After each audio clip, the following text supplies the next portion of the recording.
Au plaisir de vous retrouver au compte de cette grande édition d'information, les titres. Après le site directionnel de Koloma équipé 2, c'est au tour du quartier Tombo dans la commune de Kaloum de recevoir les bulldozers du ministère de la Ville pour le déguerpissement. Les échos dans ce journal. Un présumé malfrat vient de tomber dans les filets des services du grand banditisme. Ses proies favorites, les femmes désireuses de procréer. Et puis, sur le continent, quelques jours après le passage du cyclone Haïdaï, c'est le décompte des victimes qui pourrait sans doute dépasser les 1000 morts. C'était là les titres. Bonsoir à tous et bienvenue.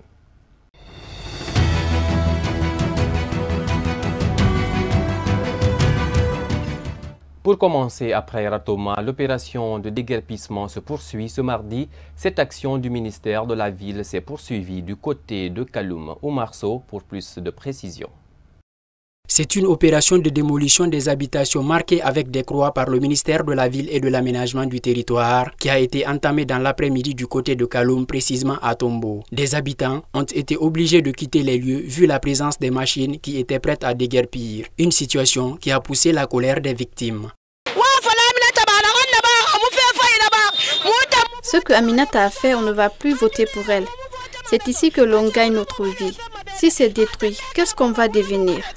Nous, les enfants de Kaloum, allons plus voter pour elle. Face aux dégâts, ces victimes ne savent plus à quel sein se vouer. Ils prennent pour responsable le chef de l'État et la responsable communale de Kaloum.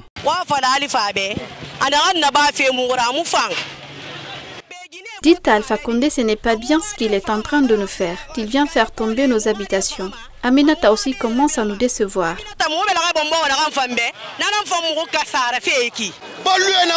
C'est la banlieue qui pleure. Aujourd'hui, c'est Kaloum. Nous jeunes qui votons pour vous, vous avez cassé notre refuge. Une poursuite de l'opération de déguerpissement à Kaloum qui pourrait confirmer les propos du ministre de la Ville et de l'Aménagement du Territoire sur la pérennisation de cette action.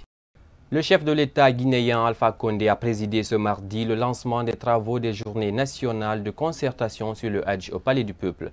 Selon lui, les pèlerins guinéens sont ceux qui souffrent le plus parmi les pèlerins africains en Arabie Saoudite, d'où l'instauration de ces travaux.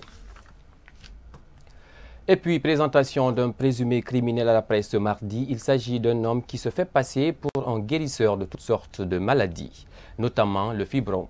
Une manière pour ce dernier d'escroquer, voire même d'abuser de ses patientes. C'est ce qu'a laissé entendre les services. Spécialisés du grand banditisme et du crime organisé. Aminata Keita, explication.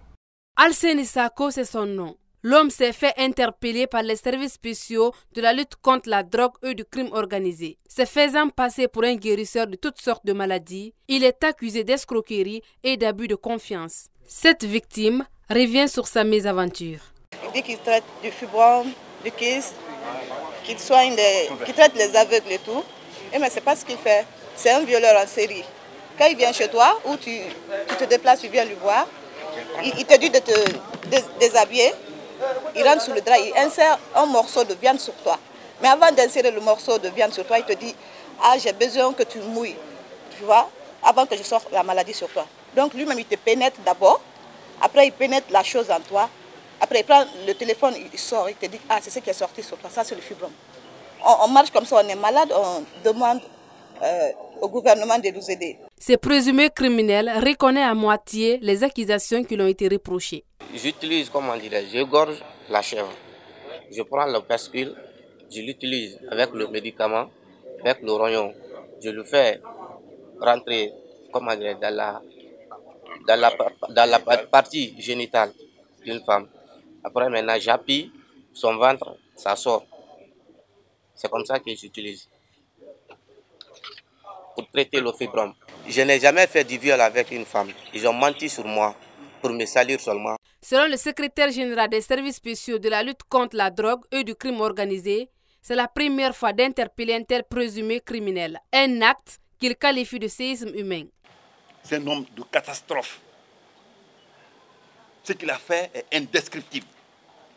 Seule la loi peut nous soulager aujourd'hui. Seule la loi. Parce que nous sommes dans un état de droit.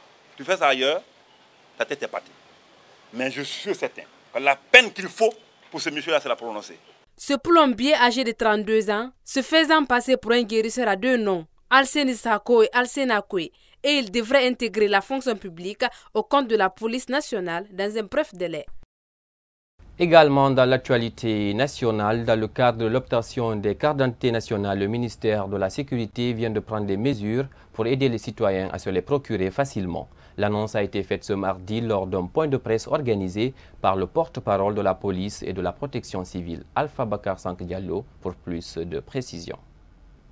Depuis plusieurs années, l'obtention de la carte d'identité nationale est devenue un véritable casse-tête. À l'occasion d'un point de presse, les autorités en charge ont justifié ce dysfonctionnement avant de réitérer que le prix de la carte d'identité nationale est à 15 000 francs. Ce dysfonctionnement était dû, entre autres, au manque de timbre fiscal, mais aussi de planches. Actuellement, les timbres et les planches existent dans tous les commissariats centraux pour la délivrance des cartes d'identité nationale aux citoyens à raison de 15 000 francs guinéens. Je dis bien 15 000 francs guinéens. Pour le respect strict de ce prix, les autorités ont pris de nouvelles dispositions. La Direction centrale de la sécurité publique, la Direction générale de la police nationale et le ministère de la Sécurité et de la protection civile ont envisagé toutes les dispositions pour que cette délivrance à 15 000 francs ne souffre d'aucune entorse. Dorénavant, les services d'identité judiciaire des commissariats centraux ont été désormais placés sous la responsabilité des chefs de section police judiciaire des commissariats centraux.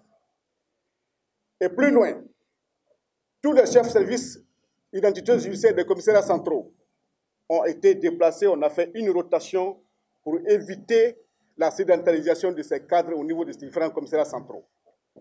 C'est ce qui fait qu'au jour d'aujourd'hui, nous avons pris toutes les dispositions pour que désormais la délivrance ne souffre d'aucune entorse et que cela se fasse dans les règles de l'art. Le département tutelle a déjà mis en place une commission de veille sur l'applicabilité de toutes ces mesures. Le cabinet du ministre de la Sécurité et de la Protection civile a envisagé des équipes anonymes qui vont passer dans les différents commissariats centraux pour surveiller la délivrance de ces cartes d'identité nationale. Je voudrais vous préciser que durant la période de dysfonctionnement, il y a eu beaucoup d'actions qui ont été menées dans le cadre de la police parce qu'il a été constaté l'éclosion du faux et usage de faux dans ce cadre. À noter que le délai de la procédure normale est d'1 semaine, excepté l'intérieur du pays. Également, cette autre actualité, depuis quelques semaines, des soldats en attente de matricule afin d'intégrer de façon définitive les rangs de l'armée guinéenne sont montés au créneau. Ayant suivi près de 2 ans la formation d'élite il y a environ 8 ans, ils réclament aujourd'hui tout simplement une intégration. Notre rédaction a rencontré leur porte-parole. Suivez. En fait, nous réclamons simplement notre immatriculation. Car nous avons été formés, recrutés et formés par l'armée guinéenne, et qu'aujourd'hui nous ne sommes pas en possession de nos matricules, et que les amis, la promotion, ceux qui étaient recrutés en même temps que nous, aujourd'hui sont dans l'armée, ils ont des matricules, ils ont même des avancements en grade.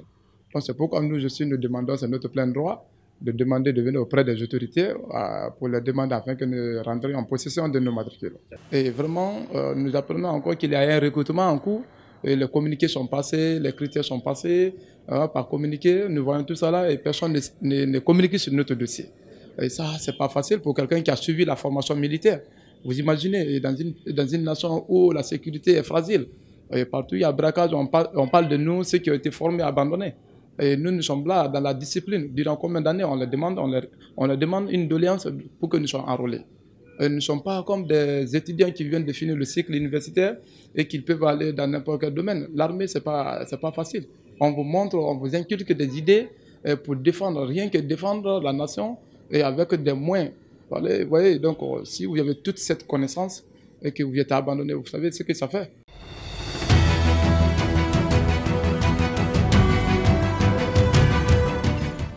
Direction du Breka où plusieurs jeunes ont bloqué la circulation et créé une panique dans la cité. C'est un cas d'assassinat d'un jeune conducteur de taxi-moto qui a irrité ces jeunes. Il dénonce la recrudescence du phénomène dans cette ville. C'est un récit signé Aliou Diallo.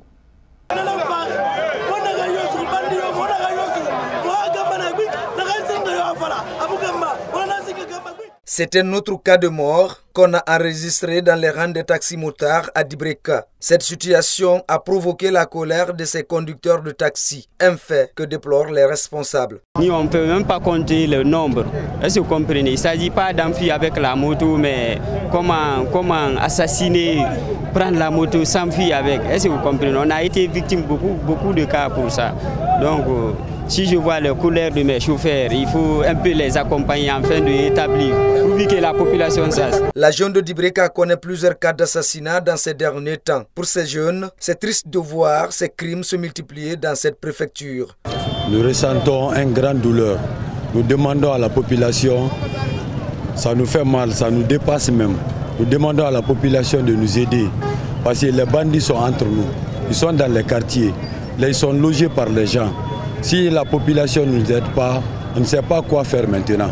Pour protester contre ce qu'ils qualifient de crime, les jeunes ont momentanément bloqué toute circulation à la rentrée de la ville de Dibreka. Il faut rappeler que le conducteur de taxi-moto qui a été assassiné a fait 6 jours avant que le corps ne soit découvert.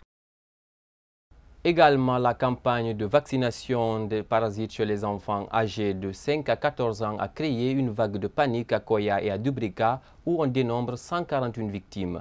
Dans les différentes écoles, plusieurs enfants ont présenté des effets secondaires après avoir reçu des doses de comprimés. Selon un responsable local, cela n'a aucune conséquence sur la santé des enfants. Suivez. Alors nous avons effectué d'abord, nous à notre niveau ici, au niveau du district, nous avons fait une lettre. Toutes les copies sont là. On a informé toutes les autorités politiques, administratives et sanitaires. Et comme ça se passe dans l'école, nous avons informé également M. le directeur préfectoral de l'éducation pour qu'à son tour puisse informer tous les relais qui relèvent de ça, de son département. Alors, chose qui fut faite. Et on ne s'est pas arrêté là dans le cadre de la mobilisation et d'information de la population. Parce qu'après cette phase préparatoire, nous avons programmé maintenant la campagne proprement dite dont le lancement était prévu hier. On a effectué le lancement hier. Alors, à notre grande surprise, on s'attendait à des effets secondaires, mais pas à cette proportion-là. Nous avons été interpellés pour dire que partout, il y a des effets secondaires. Mais les fausses rumeurs ont pris le dessus sur les réalités. Pourtant, avant de lancer cette campagne de vaccination, plusieurs jours ont été mis à profit pour sensibiliser et former les agents, parmi lesquels figurent les parents. Sur place, aucun cas de décès n'a pour l'instant été observé. Suivez-le à nouveau. On n'était pas surpris. La littérature montre que ce médicament, quoi que tu fasses, dans une intervention, tu auras toujours un pourcentage d'échec. Vous êtes d'accord avec moi? Ça veut dire que quoi que tu fasses, il y a certains... Ils vont vous mentir en disant j'ai mangé alors qu'ils n'ont pas mangé. Alors on s'attendait, nous avions mis dans cette structure, la microplanification même avait tenu compte de ça, la prise en charge des effets secondaires. Je confirme qu'il n'y a pas eu de cas de décès, pas du tout. Dans cette panique régionale, si vous regardez l'hôpital, vous voyez, il n'y avait même pas de passage. Chacun venait avec son enfant. Ah, regardez mon enfant, regardez mon enfant. On était débordés, mais quand je dis débordés, il y avait plus de peur que de mal. Dans un autre registre, 5 ans après la fermeture des différentes plages de Conakry, la rédaction politique de Star 21 TV s'est intéressée à la plage Rogbane qui a repris ses activités de façon timide en début d'année. Après un constat sur le terrain difficile pour certains de revenir après le drame, par contre, d'autres disent revenir pour se recréer et revoir les lieux après une longue durée. Quelques cases en paille, des pneus recyclés pour orner un vieux bâtiment détruit, voilà le visage que présente la plage de Rogbane, un nouveau aménagement pour redonner du goût aux amoureux de la plage. Nous reprenons timidement nos activités. Pour le moment, nous avons fait juste un petit hangar pour pouvoir, n'est-ce pas, donner à manger à nos clients qui viennent. Et les gens ont beaucoup aimé la plage. Et surtout qu'au Rogbane, c'est la plage mère, c'est la plage de référence dans la ville de Conakry. Les autres plages ont pris l'exemple sur la plage de Rogbane. À la question de savoir si la plage peut abriter de nouveau l'événementiel, l'administrateur répond en ces termes. L'espace n'est pas disposé à accueillir ce genre d'événements. Vous comprenez? Parce que et là, l'état dans lequel se trouve la plage elle a énormément besoin d'un investissement. Et là, l'investissement qui est programmé ici est d'un coût très très élevé. Un nouveau dispositif sécuritaire est mis en place et ces règles interdisent l'accès aux élèves pendant les heures de cours. On a les heures pour les élèves de 7 h jusqu'à 14 h, les élèves ne rentrent pas. C'est à partir de 14 h maintenant, les élèves vont commencer à rentrer. Ici, pas de vol, pas de viol, pas de violence, pas la consommation de la drogue.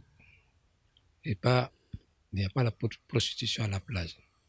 Nous sommes là pour ça. Pour les visiteurs, les avis sont partagés quant à la reprise de ces activités. Je suis venu voir l'état des choses, l'avancement des choses, parce que depuis qu'on a fermé la plage Rogbane, en ce qui concerne les drames qui se sont secoués ici, c'est aujourd'hui que j'ai repris.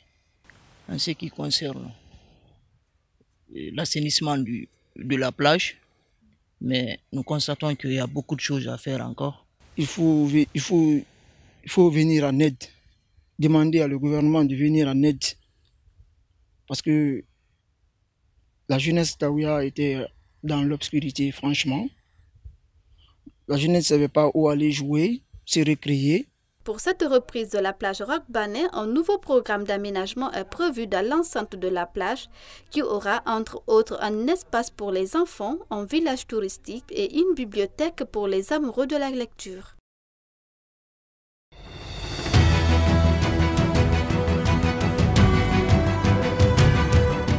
Sport dans cette édition, le Sili National Espoir recevra ce mercredi les Lions de la Teranga Espoir du Sénégal au compte de la 3e journée des matchs de qualification pour la prochaine Coupe d'Afrique des moins de 23 ans, Égypte 2019. Le sélectionneur de Sili a convoqué plusieurs joueurs évoluant en Europe. L'officier média de cette sélection est revenu sur les préparatifs des hommes de Souleymane Camara. Suivez. C'est vrai qu'on a connu un moment donc de répit parce que la préparation a un peu tardé. Mais depuis qu'ils ont repris, tout se passe bien. Il y a eu un entraînement intensif qui a été engagé par l'entraîneur et tout son staff. Et pour l'instant, tout se passe bien, il n'y a pas de cas de blessure. Ils ont travaillé tous les aspects pour préparer cette rencontre avec beaucoup de sérieux. Et jusque-là, c'est ce qu'on est en train d'observer. Il y a eu une forte mobilisation que l'entraîneur a créée autour de cette formation, en faisant venir au moins près de 13 joueurs venant de l'extérieur. Ça veut tout dire, ça veut dire donc qu'il tient beaucoup à ce match. Donc il faudrait déjà savoir qu'ils jouent contre une équipe qui a fait au moins 6 stages et dont le stature est en grande partie composée des joueurs qui évoluent aussi au pays, donc qui se connaissent parfaitement. Cette 3e journée du tour des éliminatoires de la prochaine Coupe d'Afrique des moins de 23 ans, Égypte 2019, les deux entraîneurs étaient devant les hommes de médias également pour cette conférence de presse d'avant-match. Suivez.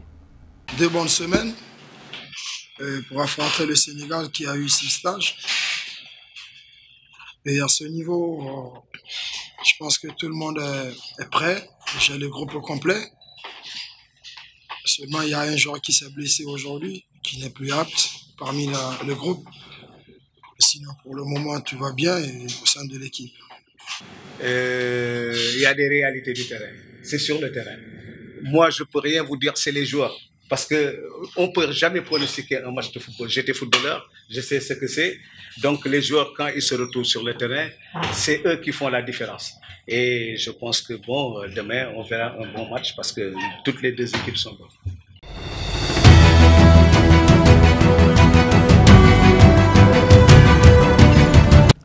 Sur le continent, au Mozambique, l'heure est au décompte après le passage du cyclone Idai dans la nuit du jeudi à vendredi. Les vents violents associés aux pluies torrentielles qui ont touché les côtes avant de se poursuivre jusqu'au Zimbabwe ont fait un bilan qui pourrait dépasser les 1000 morts. Salimatou Diallo. Le cyclone Idai qui a balayé en fin de semaine le Mozambique et le Zimbabwe emporte route, ponts, hôpitaux, écoles et au moins un barrage a fait au début 162 morts et endommagé 90% de la deuxième ville mozambicaine de Beira, selon la Croix-Rouge. Idai et ses vents d'une extrême violence associés à des pluies torrentielles se sont abattus sur le centre de Mozambique jeudi soir avant de poursuivre leur course folle au Zimbabwe voisin. Selon un dernier bilan provisoire, on pourrait parler de 1000 morts. eu a dormir, acabei de estender para minha filha, dormiu embaixo, de repente, chapa saíram, depois porta tinha fechado, chave, perdi chave. Começamos a gritar socorro, não havia socorro, porque era alta noite, ventania, era muito vento. Une victime revient sur l'ampleur du cyclone. Que chapa, estava a guardar a pessoa está muito mal aqui. Outro está no hospital, outro está em outro sítio. Epa, damos mal todos nós, irmãos. Agora, socorro não temos aqui. Está vendo? Socorro não temos. Está a ficar mal. Comer está a comer mal. Está a dormir mal. Nem casa não temos. Dans les deux pays, les autorités craignent que le bilan s'alourdisse alors que les pluies continuent de s'abattre. A maior ameaça que nós temos, mais do que o próprio ciclone, agora é a água, porque a montante está a chover e as bacias hidrográficas estão a aumentar o seu nível. Et nós estamos cá A rappeler que les fortes pluies qui avaient précédé le cyclone avaient fait au moins 122 morts au Zimbabwe et au Malawi voisin. Mais selon les météorologistes, Idai serait le cyclone le plus violent que l'Afrique australe ait connu ces 10 dernières années. Le chanteur congolais Kofi Olomide a été condamné par la justice française à 2 ans de prison avec sursis pour atteinte sexuelle sur mineur de 15 ans. 7 ans de prison avaient été requis contre la star de la rumba le 11 février dernier.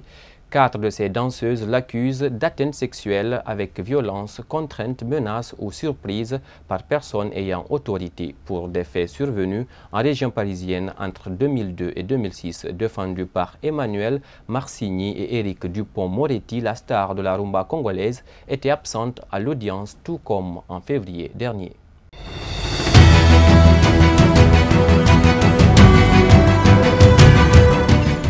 Ailleurs dans le monde, l'exécutif français a décidé d'interdire les manifestations des Gilets jaunes dans plusieurs quartiers de France, dont les Champs-Élysées à Paris, si les éléments ultras sont présents, a annoncé Édouard Philippe lundi, 2 jours après le saccage de l'avenue parisienne par des casseurs lors de l'acte 18 des Gilets jaunes, a signalé que le préfet de la police de Paris a été limogé pour non-respect des principes de maintien d'ordre. Suivez. Nous interdirons les manifestations se revendiquant des Gilets jaunes dans les quartiers qui ont été les plus touchés, dès lors que nous aurons connaissance de la présence d'éléments ultras et de leur volonté de casser. Je pense bien évidemment aux Champs-Élysées à Paris, à la place Péberlan à Bordeaux, à la place du Capitole à Toulouse. Les polémiques sur l'usage des lanceurs de balles de défense ont conduit à ce que des consignes inappropriées soient passées pour réduire leur usage. La mobilité et la réactivité des forces de l'ordre, leur orientation vers l'interception, très utile en décembre, ont manqué dans la conduite des opérations. C'était l'essentiel de l'actualité de ce 19 mars. Merci à tous de nous avoir suivis. Nous revoir bien sûr sur le www.star21tv.com. Au revoir.